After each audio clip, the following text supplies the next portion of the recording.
Namaku Ratna. Usia 62 tahun membuat langkahku sudah tak lagi secepat dulu. Aku tinggal di sebuah desa kecil yang sepi tapi damai. Rumahku terbuat dari kayu jati yang diwariskan dari orang tuaku.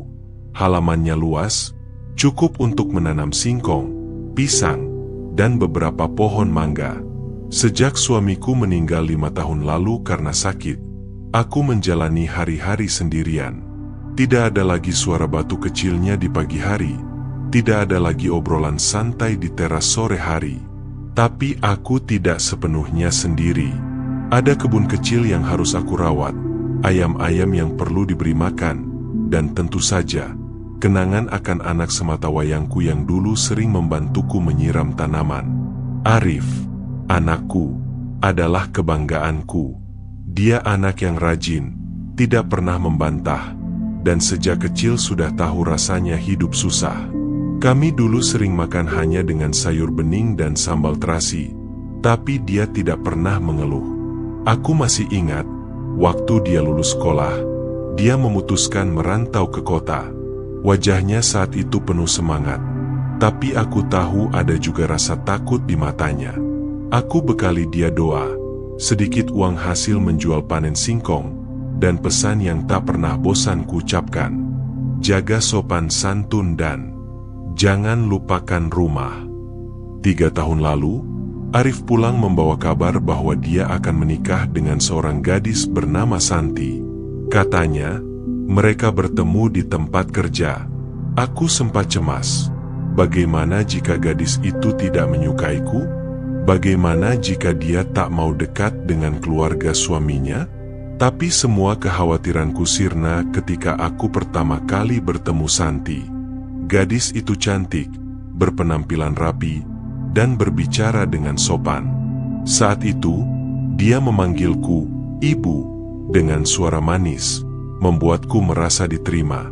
Awal pernikahan mereka, setiap kali aku datang ke kota, Santi menyambutku dengan senyum, menawari teh hangat, bahkan menemaniku berbicara di teras. Dia juga pandai mengambil hatiku, meminta resep masakan, bertanya cara merawat tanaman, seolah ingin mendekatkan diri. Aku pulang ke desa setiap kali kunjungan dengan hati yang tenang, berpikir, Alhamdulillah, Arif menemukan istri yang bisa menganggapku seperti ibunya sendiri. Tapi aku tidak tahu, waktu akan mengikis semua keramahan itu. Hari itu aku sedang menjemur singkong di halaman ketika sebuah pesan singkat masuk ke ponselku. Pesan itu dari seorang tetangga Arif di kota, yang kebetulan sering berkunjung ke rumah mereka. Katanya, Raffi sedang demam sejak beberapa hari lalu. Hatiku langsung berdebar. Cucu yang masih kecil biasanya sulit tidur jika demam. Aku tahu Santi pasti sudah membawanya ke dokter. Tapi aku merasa perlu membantu. Di desa, aku sering menggunakan ramuan herbal untuk mengobati demam, dan hasilnya manjur. Tanpa pikir panjang, aku memetik daun sirih, daun saga, dan beberapa lembar daun jeruk. Aku juga memotong pisang kepok yang mulai matang di pohon. Tak lupa, aku menyembelih ayam kampung yang sudah kupelihara beberapa bulan. Semua itu kumasukkan ke dalam tas kain besar. Aku ingin memberi mereka oleh-oleh, seperti yang biasa kulakukan dulu. Dalam hatiku, aku membayangkan Raffi yang akan berlari memelukku saat melihatku datang. Perjalanan ke kota memakan waktu 3 jam. Bus yang kutumpangi melewati jalanan berliku, melewati sawah, pasar kecil, dan deretan toko di pinggir jalan. Angin sore menyapu wajahku, membuatku sedikit mengantuk, tapi bayangan cucuku membuatku tetap bersemangat. Sesampainya di kota, aku berjalan kaki beberapa menit dari halte bus ke rumah Arif. Aku mengetuk pintu sambil tersenyum lebar, menunggu pintu terbuka. Setal pintu terbuka, dan di baliknya berdiri Santi. Tapi yang kulihat bukanlah senyum hangat seperti dulu, melainkan wajah kaget bercampur heran. "Oh, Ibu," ucapnya singkat, matanya melirik ke dalam rumah. "Kok enggak kasih kabar dulu?" Aku tersenyum. mencoba mencairkan suasana. Ibu cuma mau lihat Raffi. Ibu dengar dia sedang demam. Santi membuka pintu lebih lebar, tapi wajahnya tetap datar. Aku melangkah masuk, meletakkan tas berisi oleh-oleh di meja ruang tamu. Santi hanya melirik sebentar, lalu kembali sibuk dengan ponselnya.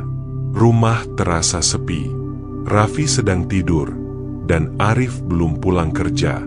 Aku duduk di sofa, mencoba mengajak Santi bicara, tapi jawabannya pendek-pendek. Tidak ada lagi obrolan panjang seperti dulu. Sekitar pukul 5 sore, suara pintu depan terbuka. Aku melihat Arif masuk dengan wajah lelah, tapi tersenyum lebar begitu melihatku. "Bu, nggak bilang-bilang datang," katanya sambil mencium tanganku. Aku menghela napas lega. Setidaknya anakku masih menyambutku dengan hangat. "Ibu kangen cucu. Lagian bawa ayam kampung dari desa, biar kita bisa makan bareng." Arif menoleh ke meja, melihat tas oleh-oleh yang kubawa. Matanya berbinar. "Wah, ini ayam kampung kesukaan Raffi." Santi yang sedang duduk di sofa hanya menatap sebentar lalu kembali fokus pada ponselnya. Tidak ada komentar atau rasa antusias seperti dulu. Malam itu, aku ikut membantu di dapur. Ayam kampung yang kubawa kumasak menjadi gulai, resep warisan dari ibuku. Aromanya memenuhi dapur, membuat perut siapapun keroncongan. Kami makan bertiga di meja makan, sementara Raffi duduk di kursi bayi di samping Santi. Suasana awalnya biasa saja, sampai Santi membuka mulut. "Waduh, hari ini lauknya harus dibagi lebih banyak, soalnya ada tambahan orang." Aku menatap piringku. Sendok di tanganku berhenti. Kalimat itu terdengar seperti gurauan, tapi nadanya menusuk. Arif tertawa kecil, mencoba mencairkan suasana. "Ah, Santi ini, ibu kan bawa lauknya sendiri." Tapi aku tahu, gurauan itu bukan tanpa maksud. Ada nada keberatan yang ia sembunyikan di balik senyum tipisnya. Aku menunduk, berusaha menikmati makan malam. Tapi gulai ayam yang kubanggakan mendadak terasa hambar. Setelah makan malam, aku membantu membereskan meja. Santi berkata, "Udah, Bu, nggak usah repot-repot. Nanti biar aku yang bereskan." Nada suaranya terdengar seperti formalitas, bukan ajakan tulus. Aku masuk ke kamar tamu yang biasanya jarang dipakai. Kamarnya bersih, tapi dingin. Di luar, suara TV terdengar samar. Saat hendak memejamkan mata, aku mendengar suara Santi berbicara di telepon dari ruang tengah. Iya, ibunya Arif datang lagi tanpa kabar. Repot kan? Jadi nambah biaya makan, listrik, air. Kalimat itu membuat dadaku sesak. Aku membalikkan badan, menatap langit-langit, mencoba menahan air mata. Rumah ini, rumah anakku sendiri. Tapi malam itu, rasanya seperti aku berada di rumah orang asing. Keesokan paginya, aku bangun lebih awal. Aku menuju dapur dan menemukan beberapa piring kotor di wastafel. Kupikir, setidaknya aku bisa membantu. Saat sedang membilas piring, Santi muncul dari kamar. Dengan senyum tipis ia berkata, "Nggak usah repot-repot Bu, nanti malah bikin piring saya pecah." Aku terdiam dan tidak sanggup untuk menjawab.